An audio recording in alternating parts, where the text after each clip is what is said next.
I now know that includes trauma from my childhood, but also trauma from my career. Like I never realized that for the last couple of years. I have a friend who's a neuroscientist who said, Marie, like it's not normal to know what a decomposing body smells like. It's not normal to spend time with people over and over who've just lost Oh my someone gosh. and go into how many situations did I go into where people had just died and had to Yeah. deal with it and saw it and I saw body parts and like I've just realized that. I didn't even know that or think about it. And so that's just telling you about me, right? And then, I never got married or had kids. I was carrying that hope with me and that grief with me. And then just all my tendencies to deal with that, which were overwork, um, like numbing with shopping. I liked to binge drink.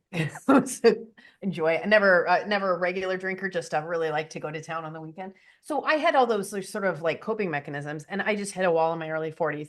And it started with I had reoccurring nightmares that I was dying.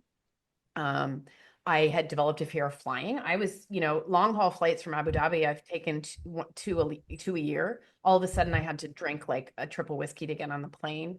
I started having social anxiety, like feeling so uncomfortable in my own skin, having really big, like I'd always been a sort of ruminator and um, obsessive thinker, but that became crazy. And I was a manager at the time. So it was very, very, very hard. Like I felt like I always felt like Michael Scott from The Office when I like everything I said. Like I couldn't. So these were the things that were happening for me. You hear these things over and over from people, and then just not sleeping, waking up, I had morning dread.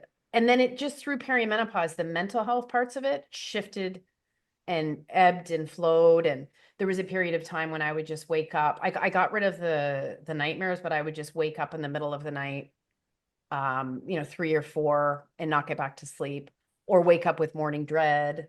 Um, just a terribly, terribly hard time. And I didn't know that I was in perimenopause, so that made it a lot worse. But I've since learned that just knowing this is very helpful. There's a lot of things that you can do, and we can talk about that. But I think the progesterone piece in perimenopause is really overlooked, and it's something that the mainstream doctors don't talk about very often because to them, progesterone is just something you need to take if you prescribe someone estrogen.